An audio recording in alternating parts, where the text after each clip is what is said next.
Welcome my YouTube channel MS teaching centre. मैं MS sir. आज मैं एक्सरसाइज 1.2 का क्वेश्चन नंबर 2 बताने जा रहा हूँ, जिससे क्वेश्चन हमेशा रहता है, लेकिन इससे ऑब्जेक्टिव क्वेश्चन भी बनता है। तो पहले हम क्वेश्चन देख लेंगे, फिर देखेंगे कि एग्जाम में ऑब्जेक्टिव क्वेश्चन इससे कैसे पूछता है। तो क्वेश्चन है कि पूर्णांकों के निम्नलिखित युग्म के HCF और LCM ज्ञात कीजिए तथा इसकी जांच कीजिए कि दोनों संख्याओं का गुणनफल HCF और LCM है।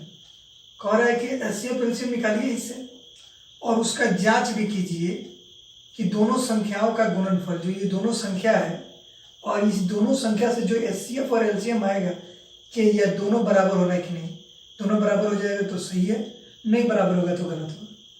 मैंने कुछ रफ किया हूँ ताकि कम समय में वीडियो बन जाए।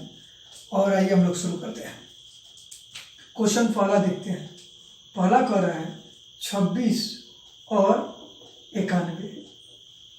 तो हल जरूर लिखिएगा, प्रश्न बनाते वक्त हल जरूर लिखना चाहिए। इससे आपका आंसर शीट अच्छा बनता है और मार्क्स एक भी नहीं कटता है। तो हम लोग पहला क्वेश्चन देख रहे हैं। तो दोनों का हम रफ में, कॉपी के जो पीछे पेज पे रफ देता है, अगर नहीं भी देता है तो आप एक पेज को रफ बनाइएगा और उस पर रफ कीजिएगा, क्योंकि हमको HCF LCM करना है। तो इसके अभाज्य गुणनखंड से हम बना रहे हैं, तो अभाज्य गुणनखंड यहाँ पे दिखाने की जरूरत नहीं है कि कैसे निकला। बस आपको अभाज्य गुणनखंड इसका निकाल दीजिए। प्राइम फैक्टर निकालिए रफ में। तो मैंने रफ में निकाला, ये 26 2 से कटेगा। जिस संख्या के अंत में 2 4 6 8 0 रहता है वो 2 से कटता है, तो कटेगा 13 मरतबे। फिर 13 को एक मरतबे लगाए और इस तरह से इसका अभाज्य गुणनखंड निकला 2 × 30। तो 2 × 13 ये मेरा 26 का हो गया। फिर 91 का जब मैं अभाज्य गुणनखंड निकालूंगा, रफ में निकालूंगा, तो रफ में निकालूंगा तो ये 7 से लगा 13 मरतबे में कटा। फिर 13 से एक मरतबे कट गया, यानी 7 × 13 हुआ 91 का। तो ये 7 × 13। अब हमको पहले देखिए, क्वेश्चन में जो पहले कहता है उसी को निकालिए। हमको कह रहा है निम्नलिखित युग्म के HCF। पहले HCF कहा तो इसीलिए HCF निकालेंगे, और बाद में LCM कहा तो बाद में LCM निकालेंगे। अगर ये LCM पहले कहता, HCF बाद में कहता, तो पहले हम LCM निकालते और बाद में HCF निकालते। इस प्रश्न पर गौर कीजिएगा, क्योंकि क्वेश्चन घुमा के पूछता है, तो आपका स्टैंडर्ड झलकना चाहिए प्रश्न के आंसर का। तो अगर HCF पहले कर रहे थे HCF निकालेंगे, अगर यही LCM यहाँ पे रहता है, HCF इधर रहता है, तो पहले LCM निकालेंगे। तो यहाँ पर हमको HCF बोला है, इसलिए हम पहले HCF निकालेंगे। तो लिखेंगे लिए HCF। HCF के लिए क्या देखा जाता है, जो भी कॉमन इसमें फैक्टर होगा, प्राइम फैक्टर, उसका सबसे छोटा घात लेते हैं। कॉमन फैक्टर कौन है इसमें, 13 है, और इसका सबसे छोटा घात तो दोनों का इक्वल है, तो एक कोई ले लीजिए। तो 13 हमने ये ले लिया। यही मेरा हो गया HCF एवं। अब हमको कह रहा है LCM ही बताइए। तो एवं LCM क्या होता है, तो कहता है कि उभयनिष्ठ गुणनखंड का सबसे बड़ा घात। तो उभयनिष्ठ गुणनखंड कौन है, कॉमन फैक्टर कौन है, ये होगा 13। तो 13 लिख लीजिए, और उसका वो सबसे बड़ा घात, तो दोनों इक्वल है तो कोई एक ले लीजिए। हमने 13 ले लिया। और कहता है LCM कहता है कि बाकी जो बच गया उसको भी आप मल्टीप्लाई कर लीजिए। तो बाकी 2 बचा है, इसको भी गुना, और 7 भी बचा है, इसको भी गुना कर लीजिए। HCF में ये नहीं होता है। HCF में होता क्या है, केवल कॉमन फैक्टर का छोटा घात लेते हैं, पावर लेते हैं। ये आप याद रखिएगा। ऐसे मैंने इस पर एक वीडियो भी बनाया, आप जरूर उसे देखिएगा। अब ये दोनों गुना करेंगे तो ये मेरा होगा कितना, ये गुना करने के बाद आ जाएगा 182। यहाँ आ गया। तो अब हमको HCF और LCM कह रहा था। अब लिखेंगे अतः HCF बराबर कितना, 13 एवं LCM बराबर 182। आंसर लिखेंगे। बहुत सारे बच्चे क्या करते हैं, जैसे ही LCM निकला यही पे आंसर दे देंगे, और फिर जैसे ही LCM निकला यही पे आंसर देंगे। ये ठीक है, आपका मानना सही है, यहाँ पे आंसर आया, आपने लिख दिया, लेकिन ये आपका कॉपी का स्टैंडर्ड नहीं दिखाता है।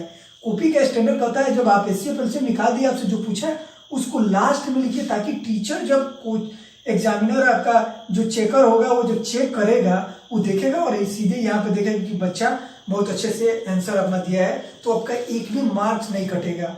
ये मेरा अनुभव है, क्योंकि मैं खुद 96 मार्क्स यहाँ से हासिल किया हूँ। कॉपी दिखा जाता है, चेक भी होते हैं अच्छे से, तो आपका कॉपी का लेवल अच्छा होना चाहिए ताकि आपके मार्क्स नहीं कटे। तो इस तरह से आप लिखिएगा। अब हमको कहा है कि जांच करने के लिए, जांच में क्या बोला कि दोनों संख्याओं का गुणनफल। तो एक बार लिख दीजिए, दोनों संख्याओं का गुणनफल। अब बराबर क्या होता है, HCF इंटू LCM। अब रख दीजिए, दोनों संख्या रखिए, 26 इंटू 91 इक्वल टू HCF कितना है, HCF मेरा है 30 और इंटू LCM कितना है, LCM मेरा कितना है, LCM है 182। तो जब गुना करेंगे तो मेरा आएगा 2366 इक्वल टू, इधर भी जब हम लोग गुना करेंगे तो इधर भी आ जाएगा 2366। इस तरह से आप देखें कि दोनों इक्वल हो गया, जांच हो गई। यहीं से मेरा ऑब्जेक्टिव क्वेश्चन बनेगा। मैं पहले इसको सॉल्व कर दे रहा हूं तीनों क्वेश्चन को, तब इसमें मैं बताऊंगा कि कैसे ऑब्जेक्टिव आते हैं। तो आगे हम लोग देखते हैं दूसरा क्वेश्चन। चलिए हम लोग दूसरा क्वेश्चन देखते हैं। अब आपको समझ आ गया होगा। अब हम लोग दूसरा क्वेश्चन पे चलते हैं। दूसरा क्वेश्चन है मेरा 510/92। हल जरूर लिखिएगा। इसके बाद मैं 510 का आवाज गुणनखंड निकालूंगा। यहाँ निकाला हूँ, 2 से लगेगा कि लास्ट में 0 है तो 2 से लगेंगे।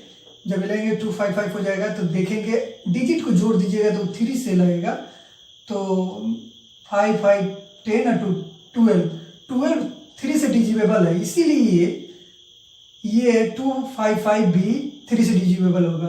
3 के विभाज्यता का नियम कहता है कि उसके डिजिट को जोड़िए और देखिए क्या वह 3 से विभाजित हो रहा है। अगर 3 से विभाजित होगा तो निश्चित ही वो संख्या भी 3 से विभाजित होती है। विभाज्यता के नियम बचपन में ही सिखाया जाता है आपको, क्लास 2-3 में आपको विभाज्यता के नियम सिखा दिए जाते हैं। आप उसे जरूर याद रखना चाहिए, या टीचर जब आपको पढ़ाया होगा तो जरूर ये बताए होंगे। तो विभाज्यता के नियम आपके इसमें हेल्प करता है, जल्दी कैलकुलेशन करने में आपको हेल्प करता है। फिर आपको बोर्ड मास का भी अच्छा से ज्ञान होना चाहिए, जिसमें कैलकुलेशन आपका तेजी से करने आता है। तो बोर्ड मास पर भी हम वीडियो बनाएंगे एक आपका कैलकुलेशन सही होने के लिए। वो नेक्स्ट में हम आपका प्ले लिस्ट में देंगे, आप जरूर देखिएगा। तो यहाँ पे आपको ये निकला इसका 2 3 इंटू 5 इंटू 17। उसी प्रकार 92 का क्या होगा, 92 का मैंने यहाँ पे निकाला हूँ, 2 से लगेगा फिर 2 से लगेगा। तो इस तरह से ये बन जाएगा 2 का पावर 2 इंटू 13। अब हमको HCF निकालना है, तो इसीलिए HCF फिर मैं दोहरा रहा हूँ। HCF उभयनिष्ठ कॉमन फैक्टर का, कॉमन प्राइम फैक्टर जो इसमें है उसका सबसे छोटा पावर लेते हैं। देखिए उभयनिष्ठ कौन है, 2 है, 2 उभयनिष्ठ है। इसका सबसे छोटा पावर, इसका पावर 2 है, इसका पावर नहीं कुछ है तो 1 है। तो इसीलिए इस वाला को मैंने ले लिया, बाकी कोई कॉमन नहीं दिख रहा, इसीलिए HCF यही हो जाएगा। एवं LCM क्या कहता है, LCM कहता है कि मैं कॉमन फैक्टर लूंगा लेकिन उसका हाईएस्ट पावर जो होगा वो वाला लूंगा। 2 कॉमन है, इसका हाईएस्ट पावर कौन है, ये वाला नीचे वाला 2 का। तो ये इसका मैंने ले लिया। कहा कि बाकी फिर जो बच जाते हैं उसको भी मैं गुना कर लेता हूँ। तो इस सबको गुना करेंगे, 2 का पावर 2 है तो 2 दूनी 4 into 3 into 5 into 17 into 13 equal to 23 equal to, ये आपका हो जाएगा, ये आपका मैं यहाँ पर निकाला हूँ, ये हो जाएगा 23460। ये मेरा हो गया इसका LCM। अब जांच, अब पहले लिख देंगे वही। अतः आपको HCF मेरा कितना हो गया 2m, LCM कितना हो गया, LCM हो गया 2340। तब आंसर दीजिएगा, यहीं पे आंसर नहीं मारना है, ये याद रखना है आपको। फिर जांच की बात आई तो जांच में लिखेंगे, जांच लिखकर लिखेंगे दो संख्याओं का गुणनफल equal to HCF into LCM।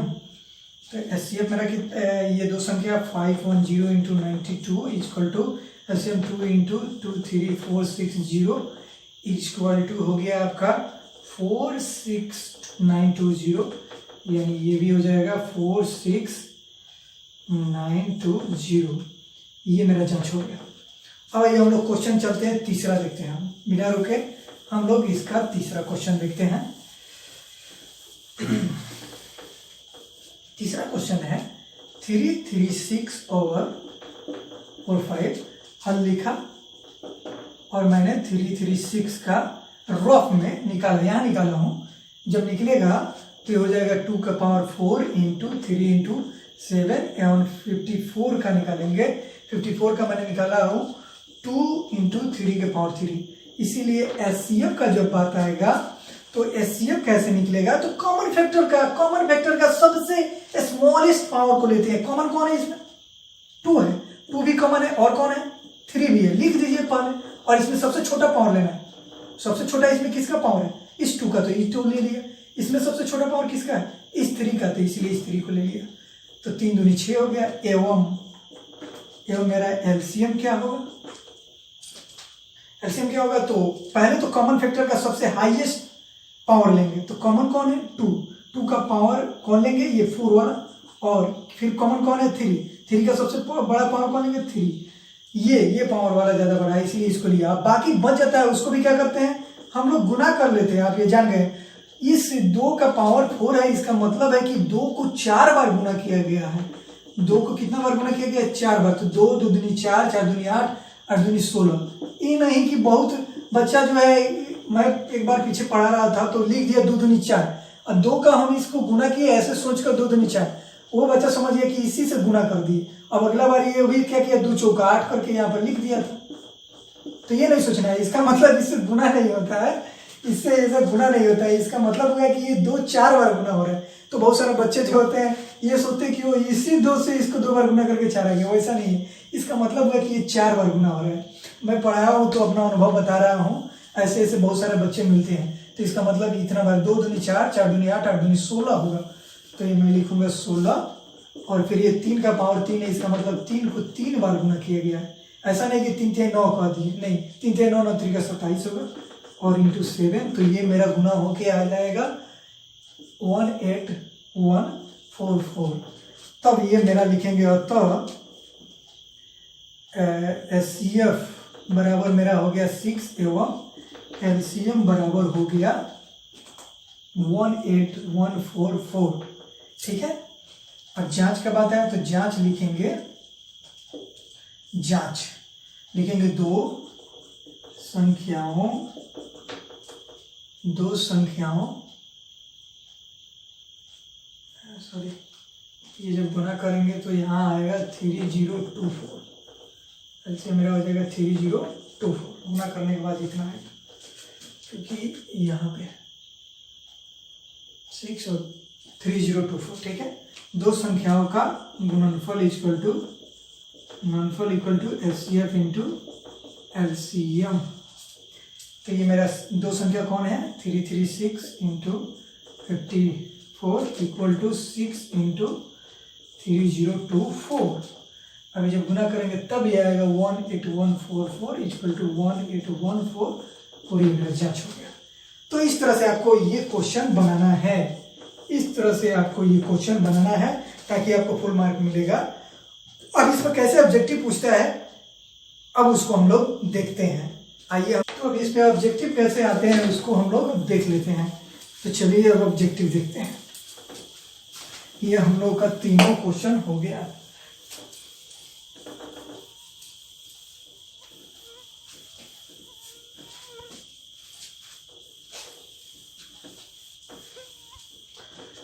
तो अब हम लोग इस पे ऑब्जेक्टिव देखते हैं कि हमारे एग्जाम में कैसे पूछते हैं, या कभी कभी ये 2 अंक वाले जब से आए हैं तब से 2 अंक वाले प्रश्न में भी ऐसे क्वेश्चन पूछते रहता है। और ऐसे भी जब ये चैप्टर खत्म हो जाएगा तो मैं बहुत सारा इस चैप्टर पे ऑब्जेक्टिव क्वेश्चन करवाऊंगा, तो वहां पे भी हम लोग अपनी थिंकिंग को बढ़ाएंगे। ऑब्जेक्टिव क्या करता है, आपकी सोचने की शक्ति को बढ़ाता है। क्वेश्चन तो सारे आप पढ़ लिए, बुक के सारे क्वेश्चन पढ़ लिए, लेकिन ऑब्जेक्टिव घुमाता है तो आप उस ऑब्जेक्टिव के अनुसार कैसे सोचते हैं और उस 4 ऑप्शन में से आंसर कौन होता है तुरंत पकड़ लेते हैं। ये आपका थिंकिंग ऑब्जेक्टिव करने से पता चलता है। तो इसीलिए हम लोग जरूर लास्ट में चैप्टर का ये जो इंड होगा, जिस समय 1.4 खत्म होगा, उसके बाद हम लोग ऑब्जेक्टिव इस पर बहुत सारे करेंगे और वहां पे भी मैं डिटेल से बताऊंगा। फिर भी यहाँ पे जब बात आया तो मैं ऑब्जेक्टिव कैसे क्वेश्चन पूछता है या 2 अंक में कैसे क्वेश्चन पूछते हैं उसका मैं एक बार जिक्र कर दे रहा हूँ थोड़ा सा। तो देखिए ऐसे क्वेश्चन रह सकता है, क्वेश्चन दे सकता है कि यदि दो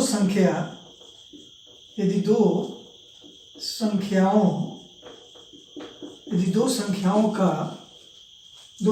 का एचसीएफ और एलसीएम क्रमशः 10 और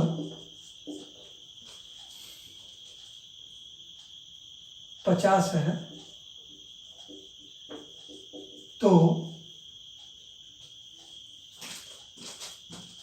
पहली संख्या ज्ञात करें यदि दूसरी संख्या 5 हो तो, या तो पहली संख्या क्या होगी, ऐसे पूछ सकता है, क्या होगी यदि दूसरी संख्या 5 हो तो। अब ऑप्शन दे देगा, यहाँ पे ऑप्शन आपको क्या दे देगा, तो यहाँ पे दे देगा 70, बी में दे देगा 40, सी में दे देगा 100, डी में दे देगा 200। ऐसा वो क्वेश्चन दे दिया। अब आपको क्वेश्चन में देखिए एचसीएम क्या दिया है 10, एलसीएम क्या दिया है 50 और एक पहली संख्या हमको दे दिया है, पहली संख्या दे दिया है हमारा, सॉरी पहली संख्या निकालना है, दूसरी संख्या दे दिया है, दूसरी संख्या कितना दिया है 5। तो आपने यहाँ पर जाना कि दो संख्याओं का गुणनफल प्रोडक्ट जो होता है वो एचसीएफ इंटू एलसीएम होता है। दो संख्या यानी दो संख्या का मतलब हुआ एक पहली संख्या होगी और एक दूसरी संख्या होगी। अब बराबर होगा एचसीएफ इंटू एलसीएम। ये मेरा दिमाग में थिंकिंग आ गया और इससे अगर हमको पहली संख्या निकालना होगा तो क्या करेंगे, आप ही बताइए जरा। ये गुना के कंडीशन में है दूसरी संख्या, तो गुना उधर जाके क्या चीज में हो जाएगा, भागा में। तो ये जब भाग में हो जाएगा तो ये दूसरी संख्या यहाँ पे चली जाएगी। तो अगर आपको पहली संख्या निकालना हो, अगर एचसीएफ एलसीएम मालूम हो और दूसरी संख्या मालूम हो तो यहाँ पे पुट कीजिएगा, पहली संख्या निकल जाएगा। एचसीएफ मेरा कितना है, एचसीएफ है मेरा 10, एलसीएम कितना है 50 और दूसरी संख्या मेरा कितना है 5। तो ये कट गया, 5 दूनी 10 बराबर 100, यानी मेरा आंसर कौन आ जाएगा 100। ऐसे क्वेश्चन पूछता है। तो चलिए यहाँ पे हम लोग को इस थिंकिंग से हमको कुछ फॉर्मूला मिला, उस फॉर्मूला को जरा नोट कर लेते हैं हम लोग। इसको आप लोग ये ऐसे 2 अंक में भी पूछ सकता है देकर या घुमाकर। इसका अभी ऑब्जेक्टिव का लेवल बहुत आगे तक जाता है, जो मैं लास्ट में चैप्टर खत्म हो जाएगा उसमें बताऊंगा। जैसे ऐसे दे सकता है, एक मैं बता दे रहा हूं, दो संख्या है m और n जिसका अभाज्य गुणनखंड उभयनिष्ठ अभाज्य गुणनखंड, उभयनिष्ठ यानी कॉमन गुणनखंड, यानी कॉमन प्राइम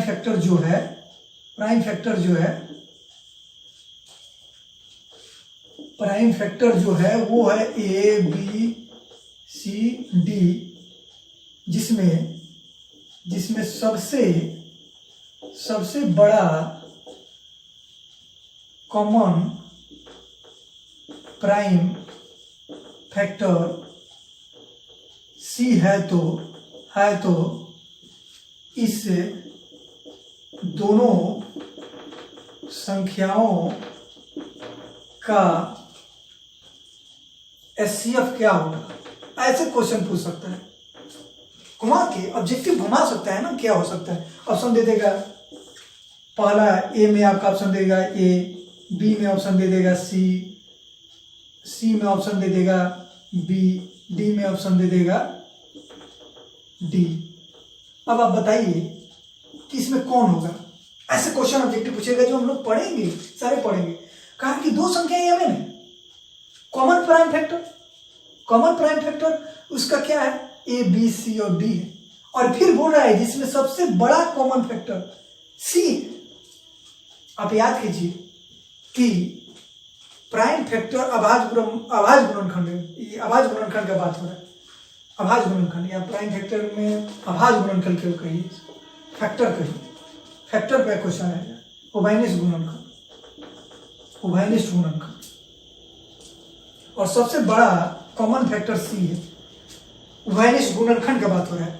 तो मैंने बताया था कि जब गुणनखंड विधि पर मैं एलसीएम सिखा रहा था, यह गुणनखंड विधि में एलसीएम होता क्या है, जो क्वेश्चन आपका थिंकिंग हम लोग का जन्म लिया था, क्वेश्चन नंबर आप जरूर देखे होइएगा एक्सरसाइज 1.1 में, जिसमें हम आर्मी मार्च कर रहा है, उसमें मैंने क्वेश्चन बताया था और बोला था कि ये क्वेश्चन आपकी थिंकिंग को बढ़ाता है। तो वहां हम लोग देखे कि सबसे कॉमन जो फैक्टर हो रहा है, कॉमन फैक्टर वही एचसीएफ होता है। तो यहाँ सबसे कॉमन फैक्टर जो होता है वही एचसीएफ होता है, लेकिन क्या कौन सा कॉमन फैक्टर, तो highest common factor, highest common factor जो होता है वही एचसीएफ होता है। तो ये तो कॉमन फैक्टर तो दे दिया, एम का कॉमन फैक्टर और एन का दोनों का कॉमन फैक्टर है ए बी सी डी, लेकिन इसमें सबसे हाईएस्ट कॉमन फैक्टर कौन है, कॉमन फैक्टर सी है। तो इसलिए मेरा एचसीएफ भी क्या हो जाएगा, सी, यानी ऑप्शन बी हो जाएगा। तो ऐसे बहुत सारे क्वेश्चन आपको रहते हैं जो आपके दिमाग को, थिंकिंग को सोचने को मजबूर कर देता है और थिंकिंग को बढ़ाता है। इसीलिए ऑब्जेक्टिव को ज्यादा से ज्यादा कीजिएगा और हम कराएंगे भी। तो यहाँ पर हमको एक ऑब्जेक्टिव निकल के आया। चलिए इस क्वेश्चन को वो हम अच्छा से ऐड करवा देते हैं, आप ऐड कर लीजिएगा। इसमें दो क्वेश्चन जो है इसमें एक्चुअली लिख देते हैं। यदि दो संख्या m और n का उभयनिष्ठ गुणनखंड, उभयनिष्ठ गुणनखंड यानी common factor, common factor A B C तथा डी है, जिसमें सी सबसे बड़ा उभयनिष्ठ, सबसे बड़ा उभयनिष्ठ गुणनखंड है, तो एचसीएफ होगा। तो एचसीएफ होगा, एचसीएफ क्या होगा, तो ऑप्शन ए में दिया, ऑप्शन ए में मेरा दे दिया ए, ऑप्शन ए में दे दिया ए, बी में ऑप्शन दिया मेरा सी में ऑप्शन दे दिया डी, और डी में ऑप्शन दे दिया, और डी में ऑप्शन दे दिया मेरा कौन सा बच गया, एक बी। तो आपका कौन सा होगा इसमें, तो हमने बोला कि जो सबसे बड़ा उभयनिष्ठ होता है वही हाईएस्ट कॉमन फैक्टर होगा, वही एचसीएफ होगा। तो ये मेरा बी हो गया। तो सी वाला जो है ये ऑप्शन मेरा बी आंसर होगा, क्योंकि सी मेरा उभयनिष्ठ सबसे बड़ा है। तो ऐसे क्वेश्चन आता है। चलिए उस फॉर्मूला को लिख लेते हैं। तो अगर पहली संख्या निकालना हो तो वो हो जाएगा एचसीएफ इंटू एलसीएम अब बटा दूसरी संख्या। अगर आपको दूसरी संख्या निकालना हो तब कौन सा फॉर्मूला होगा, दूसरी संख्या अगर निकालना हो तो एचसीएफ इंटू एलसीएम बाई पहली संख्या, ये आपका होगा। अगर आपको एचसीएफ निकालना हो तो क्या होगा, तो एचसीएफ निकालना होगा तो पहली संख्या इंटू दूसरी संख्या बाई एलसीएम, ये तीसरा फॉर्मूला हो गया। चौथा फॉर्मूला होगा एलसीएम निकालना होगा तो पहली संख्या इंटू दूसरी संख्या बटा एचसीएफ। तो इस चार फॉर्मूला हमको निकला, किससे निकला, तो इससे पहली संख्या इंटू दूसरी संख्या बराबर एचसीएफ इंटू एलसीएम। इसी के तर्ज से हमको ये चार फॉर्मूला मिले, 1 2 3 4। तो ये याद रहेगा, उससे आप चार फॉर्मूला जनरेट कर सकते हैं। और इसे ऑब्जेक्टिव क्वेश्चन घुमाकर पूछता है जो आपको बताया। इसी से कभी कभी एचसीएफ एलसीएम दे देगा और पहली संख्या दे देगा तो दूसरी पूछेगा, एचसीएफ एलसीएम देकर और दूसरी संख्या देगा तो पहली संख्या पूछेगा, अगर पहली और दूसरी संख्या देकर और एलसीएम देकर तो एचसीएफ पूछेगा, पहली संख्या और दूसरी संख्या देगा और आपको एचसीएफ दे देगा तो एलसीएम पूछेगा। इस तरह से आपको क्वेश्चन इस पे पूछते रहता है। जो हम लोग लास्ट चैप्टर खत्म होगा उसमें भी पढ़ेंगे। तो आज के लिए इतना ही, फिर हम नेक्स्ट वीडियो में अगले क्वेश्चन 3 का हम लोग जिक्र करेंगे। Thank you.